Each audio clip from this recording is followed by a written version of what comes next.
timeless voices of the Eternal Church.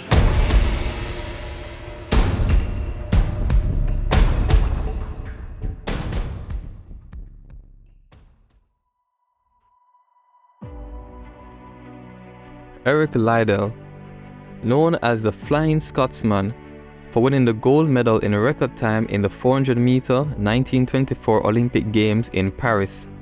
Eric Liddelle inspired millions in more recent years through the movie Chariots of Fire.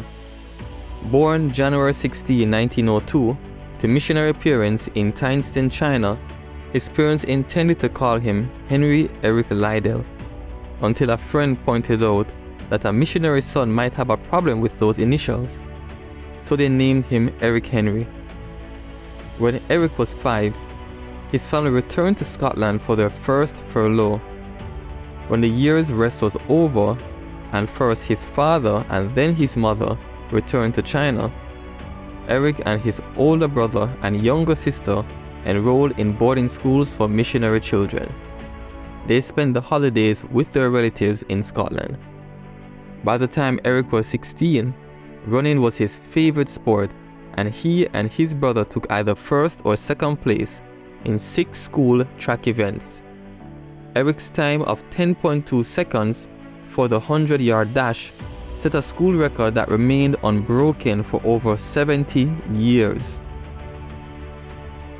By 1923, when his fame as a runner had become international, Eric spoke publicly for the first time of his faith in Christ to 80 people who gathered in a small town hall of Armadale, Scotland. He told of how he never questioned anything that happened to him. He didn't need explanations from God. He simply believed in God and accepted what came. Every newspaper in Scotland reported his testimony the next day. After winning several championships in the 100 and 220-yard dashes, Eric was the favorite for the 100-meter and the 4x100 and 4x400 relays. However, he was shocked to discover that the qualifying heats for those races were scheduled for Sunday, a day Eric held sacred and set apart for worshiping the Lord. Without complaint, Eric resigned himself to run the longer races in which he didn't usually excel. But to the surprise of all, including himself, he finished third in the 200-meter sprint, taking an unexpected bronze medal. Then he blew out the field in the 400-meter race, coming in 5 meters ahead of the silver medalist and setting a world record of 47.6 seconds. The next year, he returned to China as a missionary teacher. He was ordained in 1932 and married Florence Mackenzie in 1933. As the Japanese invaded China, danger for foreign missionaries increased, and yet Eric continued to travel, usually by bicycle, to remote villages to share the gospel. His motto was complete surrender.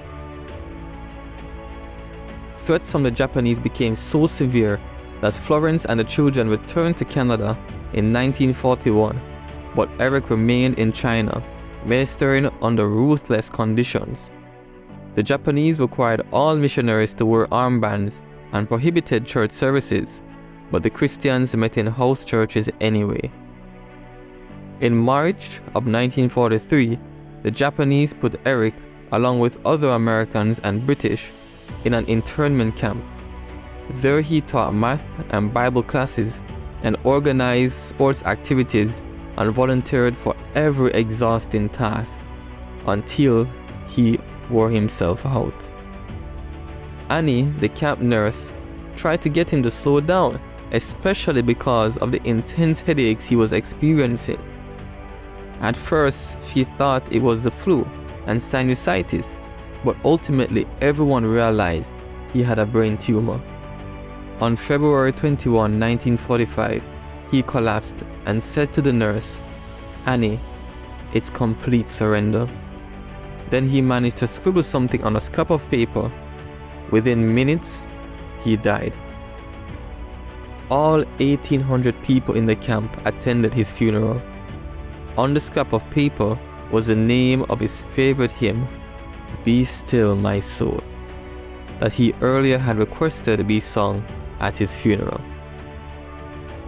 Be still, my soul, the Lord is on thy side. Bear patiently the cross of grief or pain. Leave to thy God to order and provide. In every change, he faithful will remain. Be still, my soul, thy best, thy heavenly friend, through thorny ways leads to a joyful end. Reading from the complete book of Christian heroes, over 200 stories of courageous people who suffered for Jesus, compiled by Dave and Nita Jackson. This is the Eternal Church of Jesus Christ, the record.